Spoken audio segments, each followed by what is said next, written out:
Hey, folks, Emmet Ryan here from Ball in Europe. Just while we're getting started, I'm just going to share the link on Twitter. So bear with me while I'm doing that.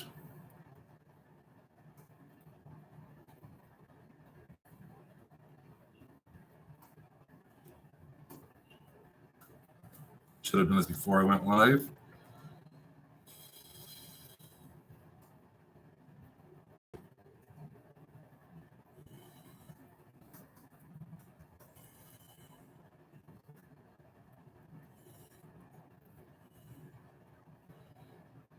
Okay, so we are actually live now. We're actually live now. And as far as I can tell, none of you are here to see that, so don't worry. Emmet Ryan here from Ball in Europe's launch. As you can see, the lighting's terrible. We're in my hotel room. I got a beer in hand. We are drinking, well, I'll use the one that's finished. Well, not finished, but emptied. Red Horse is by San Miguel. And yeah, listen, thanks for joining us on this live stream. I figured this would be just a nice thing to try out. Probably going to try and do a couple of these during the tournament and just see how they go. If you join the chat, join in. Obviously, let us know what you think. We're going to mostly talk about tomorrow's games because obviously it's always better to look forward than look back. But a very, very, very quick look at today's. Just we'll go through the results and then we'll go through my experience of the one game I went to. So Cape Verde lost to Finland, Angola lost to China, New Zealand lost to Mexico, Cote d'Ivoire lost to Lebanon, Japan beat Venezuela, South Sudan beat Philippines. We'll get back to that one in a second. Egypt beat Jordan, and France beat Iran. So, quick note, actually, obviously, on Japan winning and the other Asian sides losing.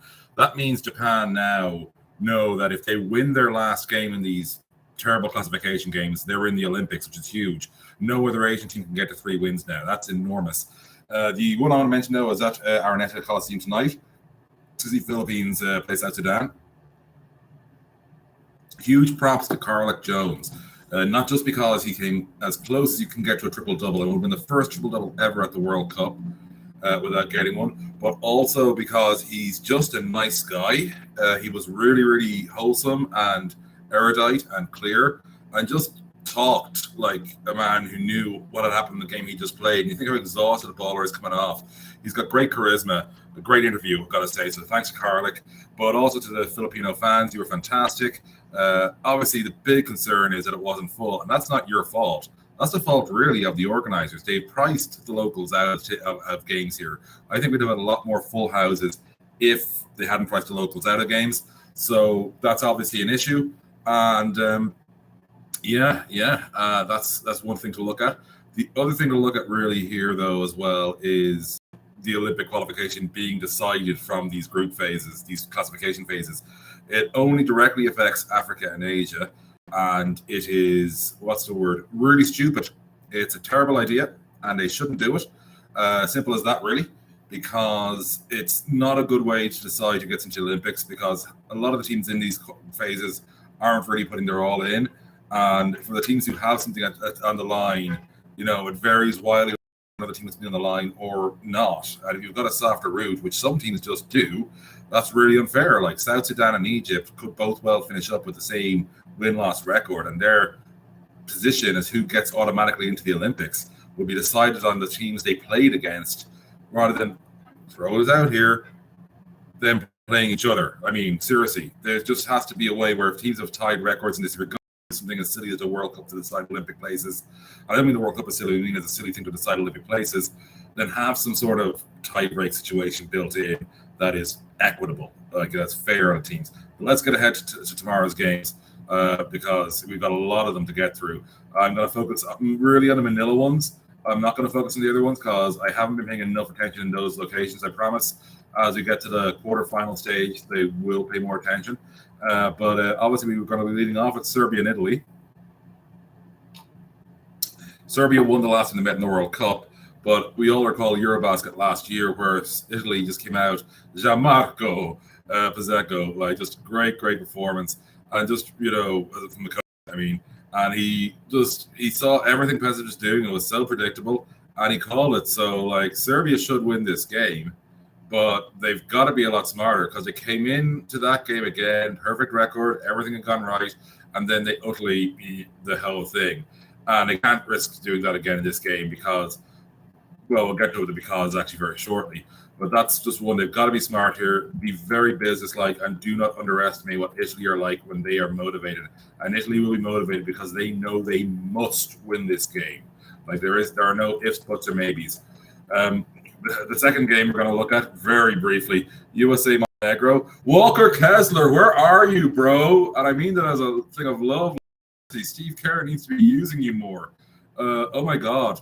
And that's just ridiculous. It's ridiculous. So Walker, come on. Steve, you got to use him more. You got Vucevic tomorrow. That's the first real big proper sort you out center your guys are going to face. I think you're going to need to really do something there. Make sure that you're tested, because I don't think Triple J is going to be ready for those later games the way things are going. He hasn't looked like he's a FIBA center here so far. Like, he's obviously a great NBA player, no question of that. Like right now in the NBA, if I'm picking one of them, I'm picking Triple J over Walker, no question. FIBA play, I want to see what my break glass option is like, and we haven't seen enough of that. We haven't seen enough usage of Walker Kessler. But USA are still going to win this one very comfortably in terms of the scoreboard. I'm sure they'll feel a lot of pain physically afterwards. We will we'll just have quick words on the games and skip over here, because again, we're not really doing Okinawa and Jakarta. Germany, Georgia, this should be a comfortable win for Germany. It does have a little bit of a sniff of trap game, but I just don't think there's enough quite there for Georgia to actually pull the upset. So Germany should get the job done handily enough. Spain, Latvia, like both sides are under strength. Although until Spain lose in the World Cup, I'm not picking them to lose. That's my rule. And I mean in a game that matters, because I've been burned too many times before picking against Spain. I'm not doing it tomorrow. Latvia will recover from that Canadian game pretty well, I think. I think they've Spain a good fight. I think it will be close, but Spain to win. We'll do the other ones I'm not doing properly here. Slovenia, Australia will be at absolute Barney. The one thing I can guarantee is both these teams are going to be exhausted afterwards.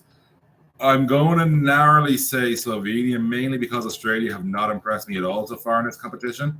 So that's what I'm going with there. And lastly, Canada, Brazil. Canada will do bad things to Brazil. So let's get back to the games we all want to hear you talk about. Dominican Republic. I mean, wow. 55 years since they met at the World Cup.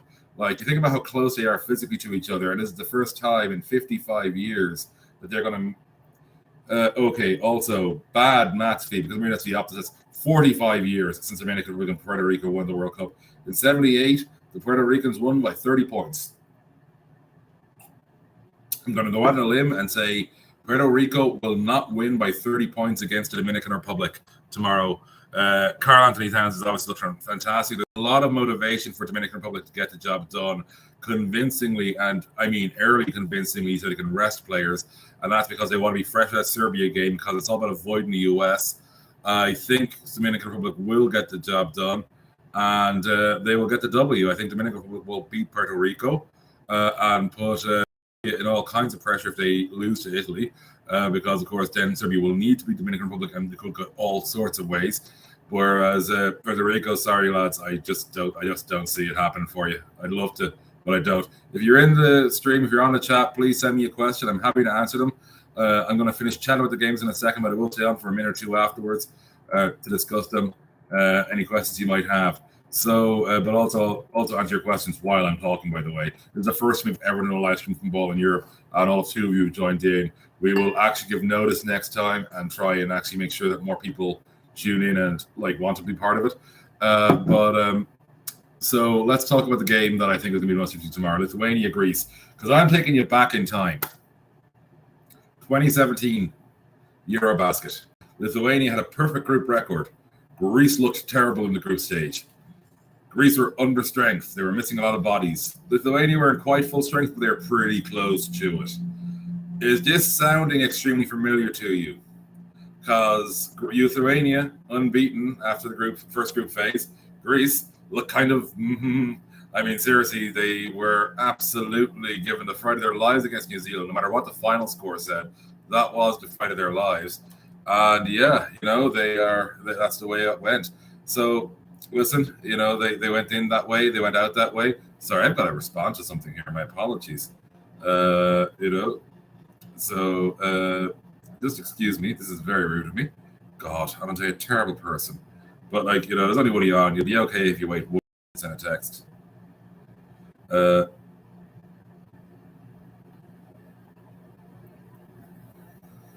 Pardon me. But yes, Greece looked terrible against New Zealand. No debate. They looked awful. And yet they still got the win. And that's kind of what matters. So Greece, wildly under strength. But as K-Pap said to me yesterday, because it's Papa Nicolau, what matters is who's here now.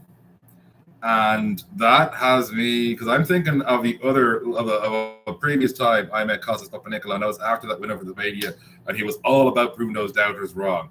Crap game. I'm saying Greece win. Lithuania should win, but I'm saying Greece win. I think Lithuania are not going to be where they need to be to get this done. I don't think they've got the creators they need.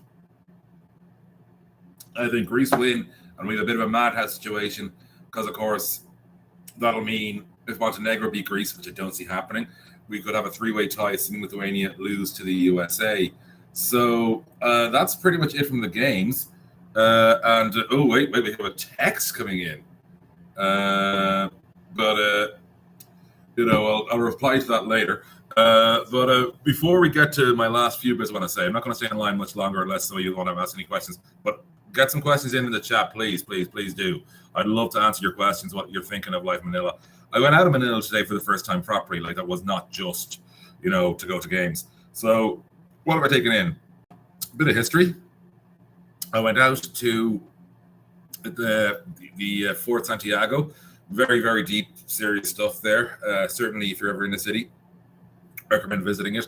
Because of YouTube's restrictions and stuff, I've got to limit it, but it relates to some bad things that happened in Philippines during colonial times and during the 1940s. And I think it was happening in the world in the front half of the 1940s. So pretty serious stuff, but certainly look it up online. But definitely a thing worth looking at. Went by a couple of the churches and cathedrals because they're really old. The Manila Cathedral and the San Agustin Church. San Agustin Church is like 450 years old or 350 years old. I forgot the math. I think it's 350 years old. Fort Santiago is 450 years old. And beautiful buildings. Then I went the other end entirely. I went to the Mall of Asia, which is a mall, and I don't think it's very Asian because the first thing I saw when I got in there was a Marks and Spencer, which is not exactly what you expect. But there you have that. And then there was lots of American brand stores. Went into the NBA store. They had nothing that remotely fitted me. So no, I bought nothing in the NBA store. But I'm thinking of going back into the new Era store tomorrow again in Manila to buy a Philippines national team hat.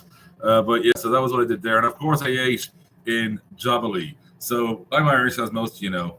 The first thing that happens when an Irish community starts to get a bit of ground in a new country is an Irish bar opens.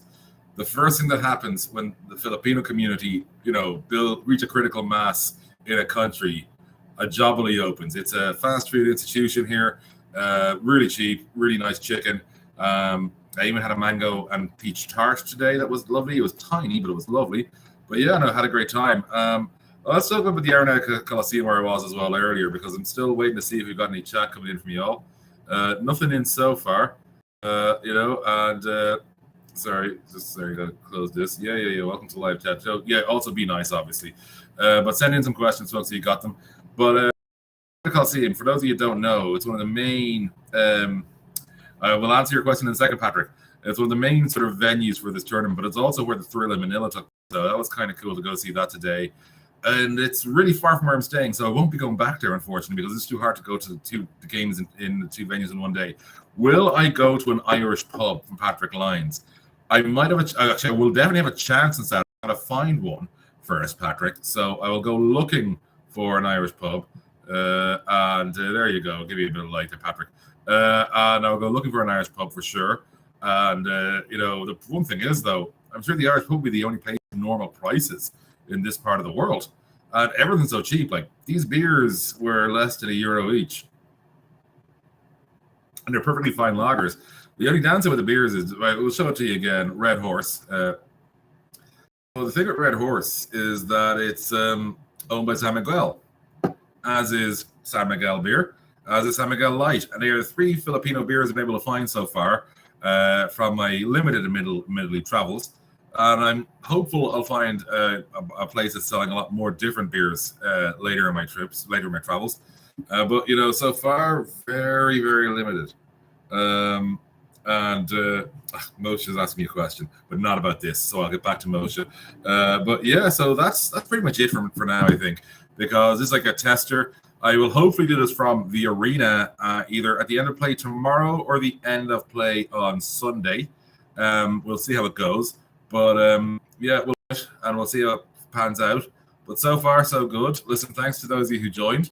Obviously, there's only a few of you. But listen, it's the first time for everything and baby steps.